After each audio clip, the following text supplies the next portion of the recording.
I think every business owner needs to hear. Go where your clients are. So if they're still on Facebook, be on Facebook. If they're on Instagram, be on Instagram. If they're on TikTok, be on TikTok. The biggest myth is that Google treats a home-based business the same as a brick and mortar, and it does not. You're a brick and mortar business and your hours are outdated and somebody goes to the trouble to drive out to your store or restaurant and you're closed. Do you think you're going to get a 5-star review, or do you think they're going to flame you on the spot from their phone and give you a 1-star review? Welcome, everybody, to this episode of the Marketing Guides for Small Businesses podcast. Today, we are going to start 2026 with a boom.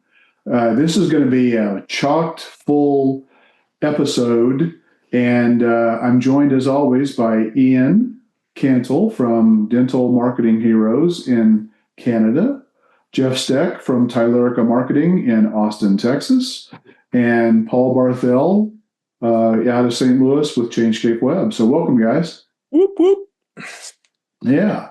So we're going to start out by kind of talking about, some things that were kind of framed from the SEO for Good conference that was done, and really kind of take that and move it into what's going to be happening in 2026, or what you should expect to see and what you need to be thinking about and preparing for 2026. So with that, I'm going to start out, Paul, with you. I'm going to ask you the first question. Why is authenticity more important than ever in local marketing? I don't think it ever left local marketing. I think people kind of reached a point where they thought it didn't matter as much, but I think it always did. And, when you look at some of these big, huge international brands, nationwide brands, they can get away with a lot of crap that small businesses can't. But that actually gives small businesses an advantage because they can build community and they can build a connection with their customers and their clients and their audience. I think it's coming back. I think local businesses are realizing that it's important. I don't think it ever went away. I think they're starting to realize that it's still important, and they can get a leg up on their competition if they engage in communities and build these relationships with their customers and get involved in the community, sponsor something and get your name out there so the people in your community know that you're involved. And I think that can really give smaller businesses an advantage over these huge companies. Yeah, Perry Belcher just did his predictions for 2026. And he's always been a huge fan of community and building newsletters and building lists. And, that's something that every small business can easily take advantage of. And it's so important because your list for marketing, or if you have like an online community, even if it's, just 50 people, if they're actively engaged in your business, that's a very important asset. And so I think a lot of small businesses just never think about taking advantage of that. It's amazing to me how many times, we talk to people who don't have a regular email newsletter. And so how can you be authentic if you're never communicating on a regular basis with people? I mean, it makes it very difficult. You could certainly be authentic, but I think when you look at it from a community perspective, that's a challenge. Yeah, and if your brand speaks to a certain type of or certain group of people, that can be a differentiator. Take advantage of that. Think of the eco investors. They only invest in companies that are eco-friendly. They will not invest in coal companies or oil companies or fossil fuel companies and things like that. And so if your brand speaks to a certain group of people, that can be a real differentiator. Yeah, I mean, in certain respect, these questions are kind of intended to be a little bit rapid fire, but we'll dig down into details where we need to, guys. So feel free to be brief and concise, but if we need to go into detail, do that as well. Ian, next brief question. And concise is my strong point. That's true. Paul's the strong silent type. Yeah, and the invisible type. That's what I meant. Strong invisible type. Yeah, that's what I was thinking. So, Ian, next question for you. I know you're going to love this question.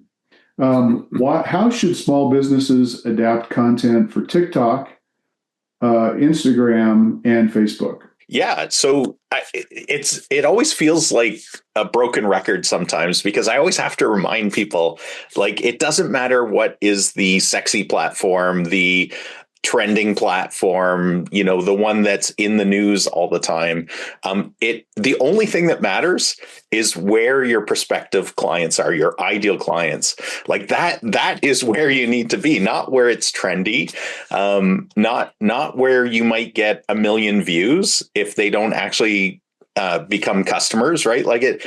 This is the thing that I think every business owner needs to hear is that go where your clients are, go where your customers are, go where your patients are.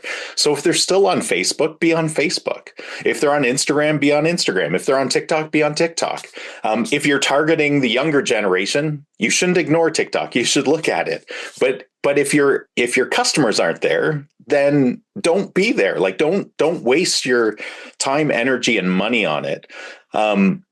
But if they are, you want to follow what's working, right? So the reason TikTok is so popular and the reason why Instagram and Facebook have adapted to the same models of short form video is because they work, right? People are consuming short form video like crazy right now. So you want to create punchy videos. You want to create videos that connect with people immediately on an emotional level, and then get your point across, right? It's kind of quick in, quick out.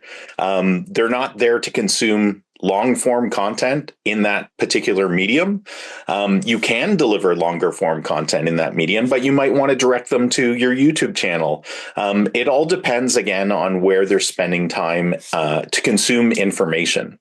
But don't ignore things like carousels in Instagram. Like those are really powerful, and they still perform really well. Reels on Instagram, right?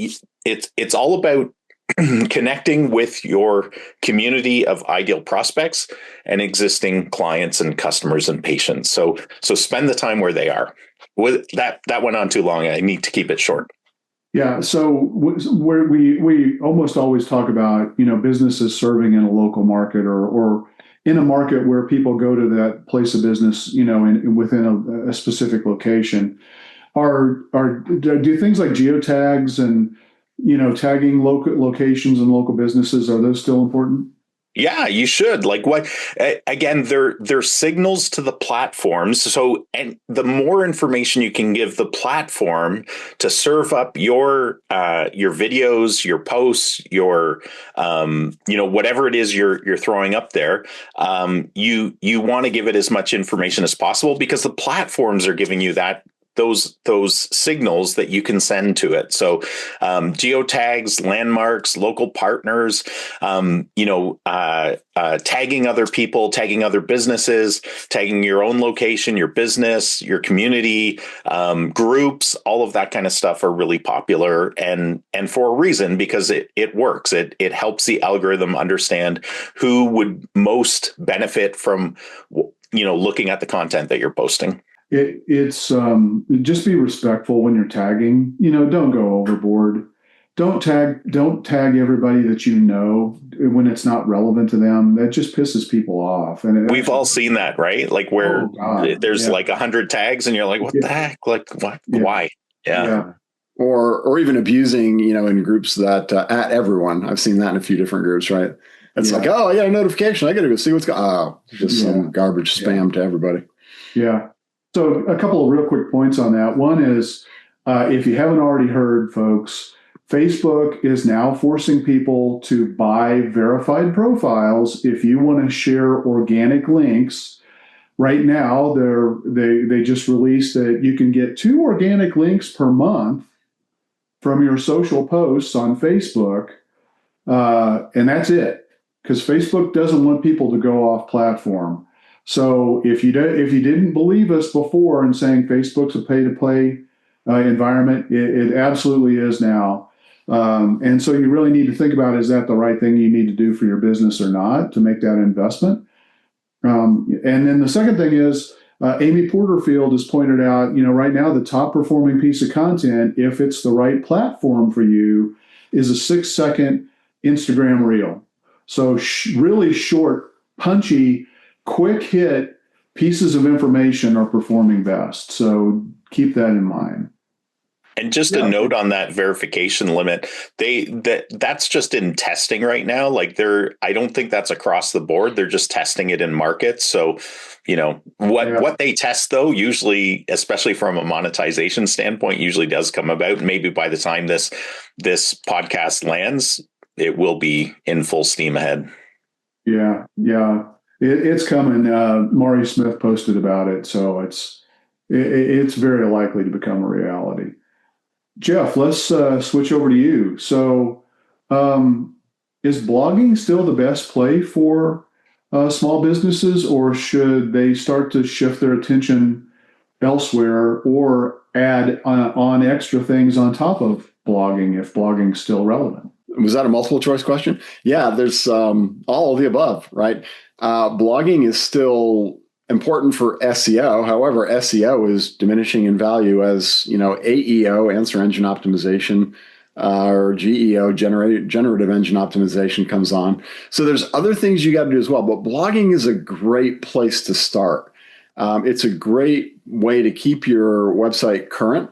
It's a great way to have more, what's the right word? I think you used it a minute ago. Contemporaneous? Is that it? The current day connections with your audience and giving them information that they want and that they need. But it shouldn't be the only thing you do. And like Ian said, it goes back to where is your audience?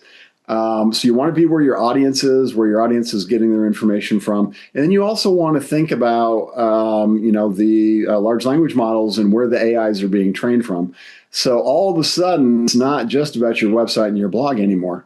Reddit is very important. Reddit is a great source of information for the large language models because people are going there and they're asking questions, and they're in other businesses and authoritative content. People are writing answers. Facebook groups can still be strong. The key is finding the right ones. Niche forums, if you're in a certain business or industry. LinkedIn, get out on LinkedIn. There's a lot of places that you want to be, A, where your audience is, and B, where the large language models are pulling from to get trained. But always keep it authentic and genuine. People want good advice. They want practical, applicable content, not just fluff, not just the same stuff everybody else is telling them. And then once you do that blog content, the other thing that's nice about it is you can repurpose it into a lot of the shorter forms. You can turn a video, especially with some of the generative AI tools, you can turn a text into a video with an avatar delivering it if you're camera shy. You can carve that up into shorts. You can get social media posts out of it. So blogs are always a good place to start, but they shouldn't be the only thing that you're doing. Omnichannel, like we always talk about. Mm-hmm. So, and if I can just add to that, this is a question I keep asking people is like, where do you think the information comes from that Google and the large language models are pulling from, right? Like if you're not feeding it, who is? So you better feed it. Yeah. It's the authority sources. Yep. Yeah. Yep. Paul, how about this question for you? What can we learn about reviews and response times that pertain to every local business? Now, isn't this apropos? We were just talking about this. Volume and quality reviews. And there's number of reviews matters to a point, but there's something called review velocity, and that's going to change by industry, by business type. If you are a high volume kind of business, you do a lot of transactions, review velocity is going to matter more than if you're, say, a hardy or a fiber cement siding installer, because people buy fiber cement siding once in their life. So review velocity is not going to be quite as much as a lawn care business, for instance, a landscaper. It doesn't end there. And I think people forget that reviews drive clicks. Okay. They drive clicks to your website, to your business. Maybe they fill out a contact form, and then see this all the time with a lot of small businesses. They take 3 days, 4 days to respond. Well, we don't live in that world anymore. That potential customer has moved on, probably because if you didn't respond within an hour, sometimes even minutes, they're gone. They've already moved on. They've contacted your competitor. So you need what we call a speed to lead system. Automations, SMS, voice agents on your website, AI chatbots on your website. You have to respond, even if you don't call them. Self-booking, if that works for your business, extremely important. So even if you don't physically pick up the phone and call them, responding to them immediately in some way, shape, or form is extremely important. Because if they click on your business because of a review, you want to respond to them. That's what we consider a hot lead. Yeah, reviews are, one of the big signals that play in the way SEO is morphing, and as AI and the large language models are, kind of digging into this, reviews are more important than they've ever been. So if you haven't already adopted a really effective review management strategy, you better do it now, because it's just so important. That content is so valuable. And then, like you said, Paul, speed to lead, is absolutely critical. People no longer have patience in waiting. If they don't know your business, if they don't have a prior relationship with your business, they're not going to leave a voicemail. They're going to move on to your competitor, and your competitors are going to love you. Yeah. All right, Ian. How do demographics change the way customers find local providers? Yeah, it's interesting. Like every segment of demographics evolves, right? Like it's just human nature. Human behavior changes, it adapts. Generally, the younger generation adapts to newer technologies faster than older generations. So we saw this for years, where older generations would, if they were looking for a local business, they would often, ask friends or family or colleagues for referrals, right? And then that started to change and adapt to, people asking on Facebook. So some of the older generation, because older generations got onto Facebook, especially during COVID and even before COVID, it was happening, but because they wanted to be connected to their family, right? They wanted to know what their grandchildren were doing. And so if their kids were posting on Facebook, they wanted to see what the grandkids were doing. So that happened like over the last 5 to 10 years. Lots of evolution has happened with boomers. They were tech savvy to begin with, but even the generation above that. So even though a lot of businesses think seniors do not search online, they do. Like, in fact, they're one of the fastest growing adopters of search, because simply they weren't using it before, right? So I think that's important to know, that make sure you're referring to data rather than stereotypes of the people that you're trying to go after, especially if you're trying to connect with seniors, right? But know that there's still traditionalists that would probably look for referrals from friends, family, and colleagues. So, it's always smart to try to generate referrals, regardless of how other people are finding you. And then as you go down through the generations, Google search is huge, right? Google search has been the dominant way of finding local businesses now for, at least 15 years. And it is still the dominant, even with the growth of AI. It is the dominant method that people are finding local businesses, without a doubt. Even lower generations, like the youngest generations that are searching, they're using Google. Them lower generations. What's that? Them lower generations. I didn't mean that. I just mean age-wise, lower ages, not lower in any other way. They're probably far smarter than any of us. So I speak for yourself. Yeah, I am.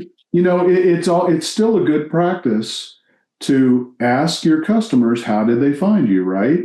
I mean, absolutely. As a form of validation and verification. It's actually a horrible way of validating. Like, it's actually a horrible way of measuring, because we do this all the time. I know exactly what you're talking about, Ken, because dentists are notorious, in a good way, for relying on their own data of where patients say they come from. And because we track it all, like we're able to say, oh, that's interesting. Like we, even on the forms, so even on every single client form that we do on any website, we actually include a how did you hear about us? But then we also include hidden is the source, the actual source that it's coming from, what they clicked on to get there to the form. And that's always fascinating to me because a lot of those times it doesn't measure properly because they don't tell, like they just forget, like, I don't know where I came from, so I'm going to make something up, right? We see that all the time with dentists where they don't know where they found you. So they're going to say a referral, or they're going to, if they can't pinpoint who referred them, that's always questionable, right? Yeah. And then if somebody just comes from online, they often say Google because they have no idea. So there's also the last attribution problem, right? We talk about how many touches it takes to get somebody's attention. So they're going to see 3, 4, 5, 50, different things before they take action, and which was responsible. It's right. It's still a good practice. Like I'm not telling you the last one they did, right? Yeah, and I'm not suggesting it's not a good practice because, and like directionally correct information is still better than no information. But if you can validate the information from 2 different sources, right, the actual digital last attribution as well as what people are saying, it does give you better, intelligence in how people are finding you. Yeah. I will say, I've had several customers who regularly ask, and more people are finding them. Now, these are in tech savvy markets, but more and more people are finding them through Chat GPT. So while the trends are Google still absolutely dominates when people are doing local searches, like 90% still. But if you're in a more tech savvy market like Silicon Valley, realize that may not be the norm. I mean, Google may not be 90%, it may be 85% or 80%. So it's important to understand your market and how tech savvy they are, not just demographically, but, tech savvy wise as well. Jeff, let's go to technical SEO. Is this still a big deal for local? I mean, we're hearing all this stuff about AI and so what's going on? So we're trying to keep it brief, right? So yes. Okay. Thanks, Paul. So it's a foundational thing that you've got to get right. It's still important for Google to understand your site. That's what you really want to think in terms of. You want Google to understand your site. You want the AIs to understand your site, what it's all about, what it offers, who it's targeted for, so that when somebody is asking a question, they can figure out, again, whether it's Google or the AI, if you're a good match. That's what it ultimately comes down to. So the technical factors are still the starting point. Your website's got to be fast. It's got to have good load times. It can't have things that are blocked. If you've got images on the site, the alt tags have to be good describing the images. Now, it used to be back in the day, you could keyword stuff alt tags, and you'd have alt tags on images that had absolutely nothing to do with the images were. First off, that's a terrible idea from a user experience point of view if you have somebody who relies on those alt tags for accessibility. But also, it's Google's caught on. So rather than just have an image of, somebody, let's say you're a boat sales company, instead of having a picture of somebody on a boat and keywords stuffing it with boats, boat sales, Austin, boating event, put something on there, I don't know boats, whatever, a model of boat size with picture of couple water skiing. And all of a sudden that image starts to help for that model of boat, that make of boat, that people that want to go water skiing. So the technical factors are things you can do on the site, and the alt tags, the title tags, the meta descriptions are still looked at, maybe again, more so by the AIs. All of those things are foundational and they matter. And then of course the site's got to perform well. And then it will behoove you to link into all the other properties. We've been talking about that for a long time too. Link out to your Google profile, your Facebook profile, your Instagram profile, your TikTok feed, and then embed the maps on it to, link all of these things back and forth so that as the crawlers are going down one path or another, they're ultimately going to build that entire, what we call the knowledge graph of your business. Oh, and on that knowledge graph point of view, another technical aspect that's super important on the website is schema markup. It's a very technical thing. We don't need to go into it now because I've already talked too long, but that is one of the things that's super important for the AIs to help understand what you're talking about. What's interesting is SEO really hasn't changed. What we've been doing for the last 10, 15 years in terms of the technical SEO aspects still largely work today. It's just, there are a few extra things that you have to do. There may be some nuances you have to do. But, if you've been working with a good SEO company, you're well primed to continue to thrive. But you'll know fast if you haven't been working with a good SEO company, I think. Mm. You know what's interesting? I totally agree with that, Ken. And the one thing that's interesting that people should be aware of too is that even though SEO best practices haven't radically changed, the people that weren't the marketers that weren't doing SEO best practices are being really forced into doing more and better SEO best practices if they want any chance of their clients showing up on LLMs, right? Like, because the stuff we've been doing for Google, if you've been paying attention in the last 5 years, you have to be doing in order to show up on LLMs, plus some additional stuff. And I think it's important too that our listeners and viewers know that the cost of doing good, solid SEO is costing more, because the number of things we have to do, the number of platforms we actually have to monitor in order to understand, are we moving the needle now? Like, it was pretty helpful that Google owned 97% of the market, 2 years ago, because it meant if we were monitoring Google, we could easily monitor, it meant that we were moving the needle on the other platforms. But now with all of the LLMs out there, to understand if you're actually moving the needle on those, you need different tools to figure that out. Not all of the tools monitor those very well. So, yeah. Yeah, it's not that SEO has gotten particularly harder. As you said, Ian, there are more things that we need to do and more things we need to monitor. Those aren't particularly difficult if you know what they are. But what's really changed is the speed and of the velocity of the content that you need to create and get that distributed across multiple channels.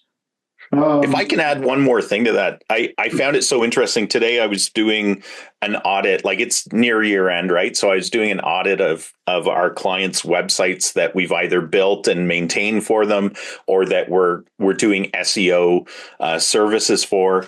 And like, even though there's so much trending stuff out there that's saying like Google's dead, search engine traffic is down.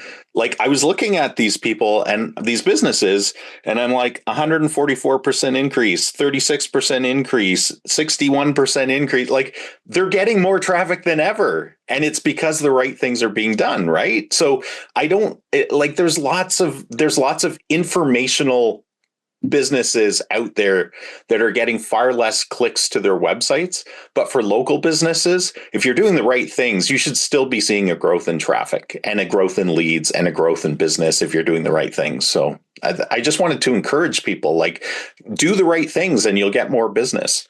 Oh, let's talk. Monitor the right things. What's that? Monitor the right things, right? Yeah. A lot of people are freaking out because traffic was dropped off, but I don't care about a 5% drop in traffic if I'm getting a higher, return and click-through rate. I'm getting a higher conversion rate because the traffic I'm getting is much better traffic. I don't, go ahead, weed out. Thank you, Google. Weed out the bad traffic. But I'm saying it's growing. Like, if you do the right things, it's growing. It's not shrinking, which I was surprised at. Yeah. Paul, let's shift to you. Let's talk about one of your favorite topics, which is Google Business Profile Verification. I know you absolutely love it. What's the biggest myth about Google Business Profile Verification for service area businesses? So many options. Let's start with the difference between a service area business and a home-based business, because they can be the same thing and different things. A home-based business means you're working out of your home, and so you want to hide your address. And Google doesn't have a problem with that. But if you're a service area business, but you actually have a location and you show your address, Google gives preference to those businesses, which sucks for home-based businesses that don't want to show their address, but that's just a Google reality, and there's nothing you can do about that. So I think the biggest myth that I would say, and others might disagree, but is that Google treats a home-based business the same as a brick and mortar, and it does not. Yeah. I mean, you have to be careful with it, right? I mean, an address, all addresses are not equal.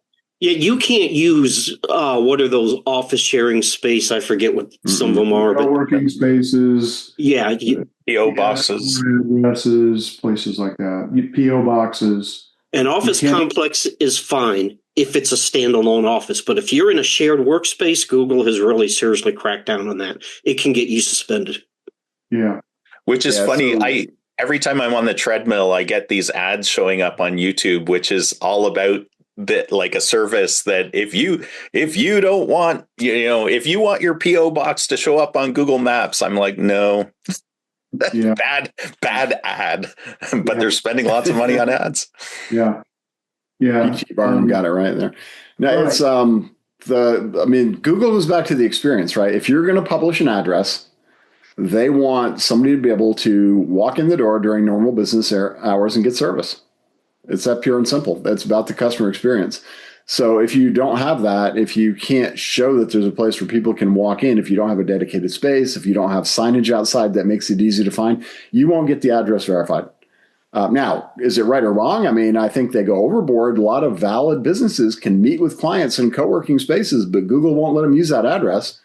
Personal opinion, that's bad on Google. Yeah. But from the idea of the customer experience, I mean, I can see where they're coming from. And from the point of view of the business owners, if you're a roofer, a painter, you're going out to customers all the time, people aren't coming to you, you don't need to have an address published. And if it's a home, you probably won't get it published because they need permanent signage now. You got to prove permanent signage. People can walk in the door and meet with you. Yeah, you don't have to publish your address if you're a home-based business. Like you said, you probably won't. Right. But if you are a service area business, if you're a service area business with a brick and mortar location and a published address, Google will give you preference. Yep. That's the reality. It sucks. If you can get an address published, it's preferable, but you've absolutely got to have meet the requirements for experience. Oh yeah. Yeah, we got to move on. We've already talked about that. So let's go, Ian. How far is it realistic that a Google business profile can rank? Yeah, the truest answer is it depends.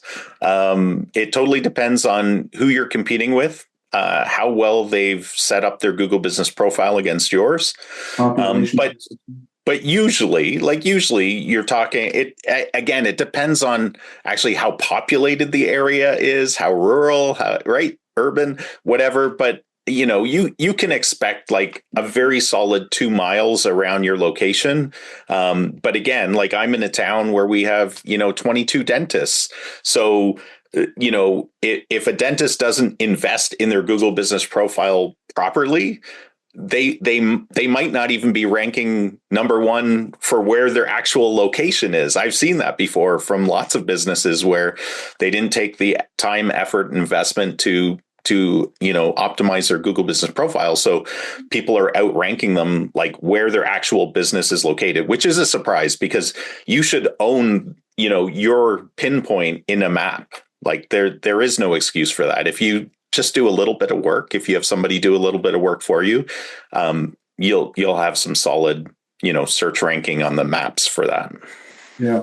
I think the key is, don't expect that if your pinpoint is going to be the physical address you give to Google when you set up your Google business profile, whether you publish that address or not. So if that's 30 miles away from where your ideal customers are, realize that you're going to have a really uphill battle of getting your Google business profile to rank in those outer areas. And so just keep that in mind. Most people don't realize that. Location. I mean, it's critical. Wherever you set up your business operations according to Google with that address is where you're going to have the best opportunity to rank. And there are strategies to help with that. So if you hire someone who knows their stuff, there's strategies that can usually overcome ranking issues on Google Maps, but it takes investment for sure. Yeah, absolutely. And the next question is, what's the secret to better positioning, Jeff? Yeah, I think it's just, know who you want to reach, what you want to tell them, be very specific. Focus on the one thing that's important to that target audience, the one thing that you can use to differentiate yourself, the one thing you do better than anybody else, and just really, really work the heck out of that. Use it everywhere. Be consistent in your messaging, but be very clear about who you're targeting, what you can do for them, how you solve their problems, their pain points. Show that you understand what they're looking for and that you've got the best solution. Differentiate yourself, and just work it. You mean everybody with teeth isn't the right answer? Oh, I pick on realtors all the time. Who's your target audience? Well, everyone who lives in a house or wants to live in a house. And I go, well, it's probably about 320 million people in the country, maybe. There's a few that don't. We can reach them all. It's going to be very expensive. Yeah, exactly. Paul, real quick, I mean, this is a really complex answer, but try to boil it down into just kind of bulleted points. What fundamentals does Google say still matter the most? The technicals on your website matter. We've talked about that. Okay. Being clear about what your business and your website is about. A complete Google business profile and consistent posts, Q&As, they matter. Content that actually has value. Responsiveness. A lot of people don't realize this. If someone contacts you from your Google business profile and you don't respond, Google does not like that. Track engagement. That's important. And there was one other thing I was going to mention, but it's okay. We can move on. If I think about it, I'll chime in. All right. I know we're trying to be brief and get through just a lot of information here. So yeah, I'm sure there'll be an opportunity. Ian, how should we choose the right primary Google business category? Yeah. So your primary category is the most important thing in your Google business profile. Like if you're a pediatric dentist, you should choose pediatric dentist rather than dentist, or general dentist or cosmetic dentist, right? Like there's lots of categories that are in Google. So look for the one that aligns the best with what you offer in your business, because I do see it all the time where people miscategorize themselves, and don't be put off that. Like choose your primary first, and then you get an opportunity to choose 9 to 10, depending on your industry, sometimes secondary categories. And so you can stack that up with other categories that support your primary category. So you can put in there, like say I'll just use dentistry again as an example. Say you're primarily a pediatric dentist, but you also have general family dentistry and maybe even cosmetic dentistry and maybe even Invisalign in your practice. You can put those types of service or types of categories within your as secondary categories. So choose wisely. And look at your competitors too. I want to add, because I literally have been through this week. Unless your categories are very wrong, don't go, oh, let me make a little change. And I'll tell you why, especially the primary. I'm not 100% certain about the secondary, but I know for a fact, because I had a Google rep tell me this week, if you change your primary category, you will trigger re-verification. And that is almost very if you painful. change anything right now, like it's insane. Yeah, you can change your hours. You can change if you change your address. If you're a service area business, you change the zip codes you work in. If you change your primary category, that's going to trigger re-verifications for sure. Services are separate from categories, so I think you can go in and tweak your services. I can't say for sure they won't trigger a re-verification, but I know the Google rep this week told me those 3 things for sure. No, your services will, and I remembered it. Respond to reviews. Yeah. Yes, good one. You can That's help a great yourself one. so much by responding to reviews because most small businesses don't. Yep. Good one, Paul. Yep. Yeah. And, I mean, we work with a lot of businesses that do, they do siding, windows, different types of siding, and maybe even roofs. But you're going to have to pick one as your primary. And it probably should be the one that's the most lucrative and substantial piece of your business, or the most profitable, whichever you want to drive that. Or the gateway, right? Like there's some services where you get a lot of volume that leads to more business, right? So you have to think about it strategically for sure. Yeah, definitely. Okay, Jeff, what's the best way to turn customer feedback into growth? Yeah, I think the biggest way, just pay attention to what your customers are saying. That's maybe a little different than what you think. Especially in the era of AI, it's really easy to sweep up all your customer reviews, any surveys you do, any feedback that you get, take it into AI and have it summarize it. Have it say, hey, I'm looking for growth opportunities based on these reviews. What would you suggest are growth opportunities? Always validate what the AI tells you, but you've got to go look at the feedback and pay attention to what it's telling you. And I'll even put in a plug if it's been, 3, 5, 10 years since you've worked on your strategy, your ideal client personas may have changed. One of the things we do when we do strategy is go out and interview past clients. And that's because we're looking for those golden nuggets. So if that has shifted over time, and it probably has, it may be worth going back and relooking at it for the new year.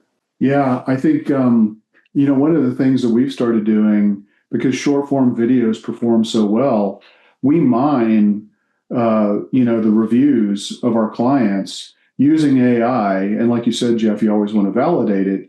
But then we ask it for the general sentiment and pull out specific quotes. And guess what? That's a great 30 to 60-second video that you can create for your business. And it's good, meaningful content. So there are lots of cool ways that you can use that information. And I think as you get that information, put it into play. Maybe make some updates to your website. Make some updates to your descriptions in your profiles.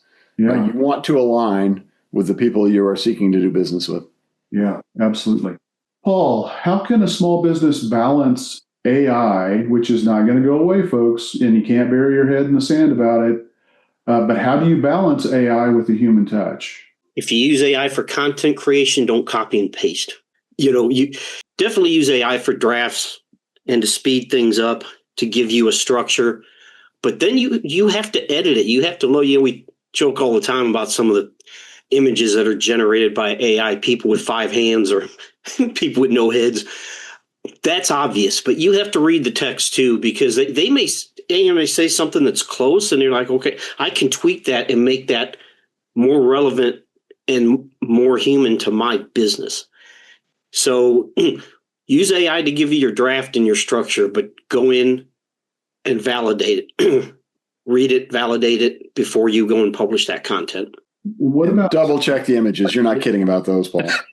I was doing one today where the hands of 2 people merged into one handshake. It was pretty cool. Yeah, I've got one of AI generated. It was a woman reviewing a document, and she's got one hand on her coffee cup, one hand on her chin, and then the document appears to be floating in midair until you notice there's another hand holding the document. Yeah, It's magic. Real quick, what if you're using an AI phone system? I mean, you've got to balance the human with the AI, right? Yeah, that's the AI phone system. It's made to answer a few questions, book appointments, whether it's self-booking or have someone get back to them. And they all have something built in that if someone is frustrated, and they're getting better and better at reading people's tone. And some of them now, if it senses that the caller is getting frustrated, it will just say without even being asked, and you can build that in as well. But it sounds like you're getting frustrated. Would you like me to transfer your call and have someone get back to you? But you can also have an action in there where if someone says, hey, I want to talk to a person, it will transfer the call. Well, we're also big believers in an AI phone answering system should announce itself as AI. Yes, definitely. You don't want people to think that you're deceiving them, and perception is reality, right or wrong. Yeah. Mm-hmm. Ian, let's talk about profile accuracy, particularly, like on the key profiles, like Bing Places, Google Business Profile, and even Yelp. Why is that information being accurate so important? Yeah, I mean, again, going back to what you said before, kind of nothing new under the sun, right? Like this stuff has always been important, but it's only growing in importance because the different large language models, the AI searches, they use different platforms. So there's actually a resurgence. So Google's first always, right? Just because, again, Google's driving tons and tons of traffic to local businesses. So you should make sure that one's optimized properly for, all of the right things, which I'll go into in a second. But Bing is growing in importance because Microsoft Copilot Um, I'm missing one. ChatGPT. Perplexity. Yeah. Perplexity, although Perplexity seems to pull in Google Maps lately. Very So perplexing. Apple Maps, right? Like all of these platforms and other directory citations are growing in importance because the LLMs, again, where does it get its information? It's not making, well, it shouldn't be making it up. It's grabbing it from somewhere. And so these platforms where you have control as a business to provide your name, address, and phone number, your business hours, where your location is, your geolocation, you want them all to be accurate across every single platform so that there's no inconsistency, and that all of these platforms can find you as an option, and preferably the preferred option when it's looking for a business like yours.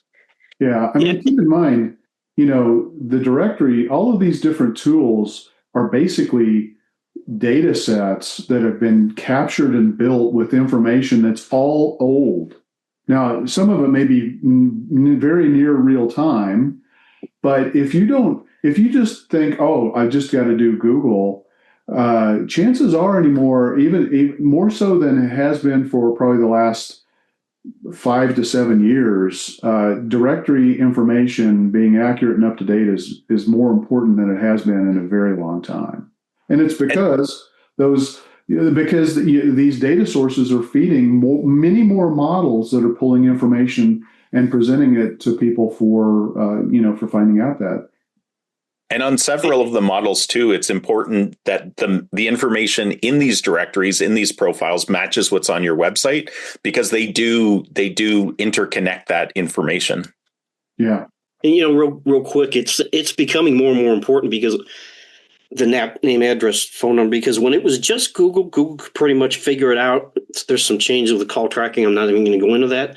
But the address part of it, when it was just Google could pretty much figure it out. But now with these different LLMs, if there's a STE instead of suite, different LLMs will think that that's two different businesses. All right, Jeff, let's talk about something that I think an overwhelming majority of small businesses completely ignore to their detriment, and that is keeping your Google business profile fully completed and up to date and fresh with new content. Talk about the impact if you keep it fresh and up to date. Yeah, it's huge. I think there was a conference speaker or something recently that made the remark that if your Google business profile is completed, in other words, taking advantage of all the pieces in there you can, and regularly updated, you can get as much as 5 times more views on your profile. And of course, more views turns into more clicks and more visits and potentially higher conversions on your website. So I think it goes back to relevancy and alignment, right? You got to be relevant for your target audience. You got to be aligned to what they're looking for. And all of the different features in your Google business profile are going to help you do that. If you blow it, if you don't use one of them, you may not get the alignment that you're looking for with your target audience. And in the extreme case, let's say that you're a brick and mortar business and your hours are outdated, and somebody goes to the trouble to drive out to your store or restaurant and you're closed. Do you think you're going to get a 5-star review, or do you think they're going to flame you on the spot from their phone and give you a 1-star review? I mean, that information needs to be kept up to date and leveraged as much as you can to align with your audience and give them the information they're looking for at the time they need it. Paul, what are some of the big things that we learned in 2025? And they may not have been new, but we're just reiterated in 2025 that are going to be super important for 2026. Yeah, I think a lot of it goes back to community. Be real, be responsive, use technology, but pair that with the human touch. Make sure, we just talked about this, your Google business profile is complete. Review velocity, respond to reviews, show up where your community and your clients are. Get involved in the community somehow, so that especially if you're a local business, so that they know that you're involved in the community and that you care. Yeah, awesome. Ian, we've already talked a little bit about AI and how it's been impacting local search rankings. What else should we let our viewers and listeners know about how AI is impacting the way local search is changing? Yeah, again, I would say at the beginning of 2026, it's not huge yet for local businesses. It's not as big as people are making it out to be, and the data shows that if you look at it. But it is a trend that's super important that you can't ignore, right? Like it's again, I always go back to, who is your ideal customer and what is their human behavior, because it's all about the whole thing, how Google has worked, how AI is now taking over different segments of search is all related to human behavior. So pay attention to it, pay attention to the trends, but I don't know how, gosh darn it, people. Have your own data set, like have Google Analytics. Look at the data. Look at how many people are coming from ChatGPT and how many people are coming from Google. Like pay attention to data and pay attention to the people talking about local search and not about global search, because they are radically different. You don't care about the number of people that are finding answers to, who was Alexander the Great, right? AI is taking over informational searches for sure.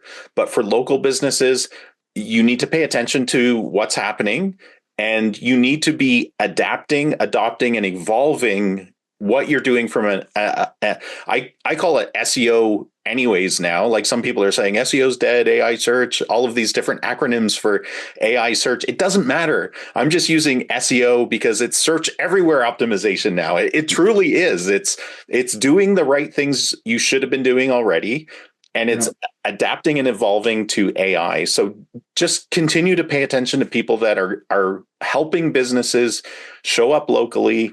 Keep doing the right things of optimizing your Google business profile and getting on directory citations, having an SEO and AI optimized website with FAQs, frequently asked questions. You should have been doing that already. If you haven't, get them on there. AI engines love that because that's what people are searching for. Google loves it because that's what people are searching for. They're searching for answers to their questions about your service or product. So be doing the right things, generate reviews, ask people to do reviews, respond to reviews, create great content, create ongoing fresh content, and do the right things. Yeah. So just to give our audience important. What's that, Paul? So Q&As have become exponentially more important. They've always been important. I was just going to really important now. I was just going to go into that. If we talked about, I don't know that we specifically said it on this podcast, but in the past we've talked about the importance of having Q&As on your Google business profile. That's gone now, right? You can't post Q&As to your Google business profile anymore. If you can, you won't be able to for much longer. But the reason it's going away, I haven't heard that it's going away. You can no longer auto post. No, it's gone. I've got a couple of clients that I wanted to go in and post some Q&As manually because the tool connections are gone, and I couldn't do it manually. It's not there anymore. And the reason it's going away is that Google is going to be bringing on. So Google's great about taking something away before they have the replacement, kind of like our government. But the reason Q&As are gone is Google is going to have a chat capability on your Google business profile where you can ask questions. This is the rumor anyway, where you can ask questions about this business, and it's going to use its AI to answer the questions. So you don't need to post Q&A because Google's going to figure it out for you. That means you've got to have the source of those questions and answers someplace else, like your business, your website, or on some other profile in a discussion group. Any information you load up into LLMs. So Jeff, that kind of rolls into the question I had for you, and that's, what impact is AI and assistant driven searches like voice assistants and things like that having on local search ranking dynamics? Anything else we need to kind of cover that you see that's going on there? I think the short answer is if you think that AI is a fad and you don't need to worry, you're just going to keep doing what you've always been doing and you're going to get the results you've always been getting, you're not. AI is here. More and more people are using AI. They're adopting it as it becomes conversant. In other words, ChatGPT, the chat is about conversing with it, but they have voice capability now, right? You can talk to it and it will answer back. So you're going to see more and more people using it on mobile devices. We're going to be having conversations with it. You've got to be AI friendly. And these assistants, as more sophisticated companies are building agents to answer more sophisticated requests, do more sophisticated tasks, you're going to have to be showing up in all the major. It's not just ChatGPT. It's not just Gemini. There's like, I think, 11 different major platforms that you need to be showing up in. Now, the good news is what you do for one should help and get you in the rest. Maybe a little bit of manual work, but you've absolutely got to be thinking ahead to AI and how to play it. Does that mean you ignore traditional SEO? No. Like we said earlier, that's the foundation. But visibility is fragmenting. Where people are going to get the information has kind of diverged a little bit. I mean, for a while, a long time ago, it was diverged. Then it all centered on Google, and now it's going back out to multiple different places. So you got to be, in tune with those different places and not putting all your eggs in one basket. And then, owning your data. I think, Ken, you mentioned that earlier, and taking control and telling your story and your picture is super important. So yeah, it's changing it. Just keep up with it, or plug into somebody who is, and you'll be good. Ian, can you talk about how the shift, even though local search hasn't been dramatically impacted yet in terms of search volumes dropping from Google, AI still is playing a role, even if it's Google's AI that they're implementing in regard to local search, in regard to looking at user intent or trust or reputation, things like that. Can you talk about why AI is still important to consider, even though it so far it hasn't been making a huge dent in drop off in local searches? Yeah, I think again it goes back to the be where the people are. If human behavior, if humans are searching for your service or generally what you offer on AI, then you'd be foolish not to be there, right? You're relinquishing business opportunities and revenue to your competition, and that's never a smart business strategy. Like doing nothing is not a good strategy. Good marketing growth doesn't happen by accident. It happens by strategy. You have to invest wisely. And so, as much as I remind people that the data is not showing vast amounts of local search going to AI yet, it's integrated, right? Google, again, I like to remind people that Google is the $1 million gorilla in the room, and Google will not relinquish easily the control, the growth, the ad monetization easily to its competitors. It's been in the AI game, as Paul has reminded us, for years. It's in the background. It's been in the AI game for years. Like it's very smart. Like Google people are very smart. They've integrated AI now into search. And so you'd be foolish to ignore Google, but on any part of that, traditional SEO as well as on its AI Gemini platform. But you should be where the people are searching for. And so be everywhere. Like that's what I'm telling people, be on Grok, be on Google search, be on Google Maps, be on Bing Maps, be on Apple Maps, be on Gemini, be on ChatGPT, be on Perplexity. Just do the right things. And you will show up probably ahead of your competition, because if they're not doing the right things and you are, then you're going to win, right? That's always been the case with SEO. And I think that continues to be the case now. It's just different platforms have been included into the mix now, as Jeff was saying. Yeah, we're coming up right on the hour. So I think we'll kind of wrap up here. I did want to kind of talk about a framework that I've been kind of playing around with. And get you guys to chime in and see if you think of anything else. I think, in 2026, here's what I think you need to be prepared to consider, beyond just, the marketing strategy, the definition of the ideal customer, the nailing of your core message, all of those things are always important. But 2026, you got to make sure you're winning on speed. You got to be the first to respond. You got to follow up before anybody else. You need to automate, never miss a phone call. You got to win on trust. We just heard throughout this episode the importance and the increased importance of reviews and responding to reviews. So you gotta take that seriously. Winning on distribution, omni-channel. Ian just laid out. There are a bunch of channels you just rattled off that you need to be on that you didn't need to worry about before. In 2026, you need to be everywhere you can think about being so that you are relevant, because the world is getting more fragmented for a period of time. It may consolidate back, but right now there's a lot of fragmentation where you need to focus on distribution across a very wide range of channels and be on more sites than you've ever thought about before. You need to own your own lists, because that's the easiest way for you to distribute meaningful content in a timely manner to reach people who already have a relationship with you, whether that's by email or SMS or retargeting people who visited your website. Winning on systems. We didn't really talk a whole lot about systems in here, but you gotta have repeatable processes. You need to have managed, optimized processes, measure, automate, track, and then, if you're a local business, you got to win on local relevance. You got to have your Google profile optimized. You have to have local content on your website. City and location pages are super important. You got to have the FAQs we talked about, and you got to have detailed information about every single service or product that you offer that you care about being ranked for.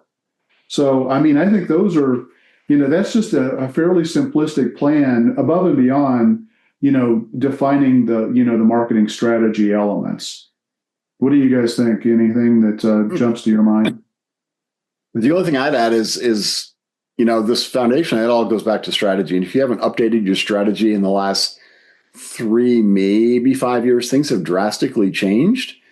And it would be a good idea to really take a hard look and make sure you're still targeting the right audience. You're still telling them the right things that resonate with what they're looking for. So I think that strategic foundation is more important than ever. And that's going to lay the groundwork for the tactical and the new tactical implementations that we've been talking about. Yeah. Yeah, and don't ignore your website. Like, if you haven't updated your website in the last I say 3 to 5 years, but I would say even like 1 to 2 years now. Like, there have been so many changes, and people's expectations of what they want to see in a website are adapting and evolving. Like, you do need to have the right information on your website for all of the reasons we've talked about today, but to create a resonance with the people searching and to create a differentiation in the marketplace, make sure you don't ignore the one platform you actually own on the internet. Paul, any last thoughts from you? No, not really. I think we kind of went through it fast, but we covered a lot of stuff there. And according to ChatGPT, I hate to when I have to admit Jeff's right, but he's right. But according to ChatGPT, they are going to roll out the removal of Google Q&A throughout December, and next year it's going to be gone. Gemini says the same thing. So Jeff is twice right. I'm as smart as the AI. Confirmation from Perplexity. I'm artificially intelligent. All right. Well, thanks, guys. I think this has been a good episode. It was kind of rapid fire, but I think we also got some good depth into the discussion as well. Really appreciate you guys, and your insights and feedback. We live and breathe this stuff every day for multiple clients across multiple industries. We research, we work hard, we vet tools, and we take our we love what we do, and we take it very seriously. So it's obvious, with the things that you guys shared. With that, Ian, I will let you take us out. Sure. So thanks, Ken, for hosting today's episode, and to Paul and Jeff for your amazing insights. And thank you to our listeners and viewers for investing your time into this topic today. If you found it valuable, please hit that subscribe button. so hard that you break the subscribe button, and then share it with someone, share it with everyone, share it with someone you think will find a lot of value from it. So think about someone who would find value from it. And if you want to reach out to us as the Marketing Guides, you can go to marketingguidesforsmallbusinesses.com or just Google Marketing Guides for Small Businesses podcast, and you'll find our own personal websites to our businesses. So please take a moment to do all that good stuff. And until next time, folks, keep calm and market on.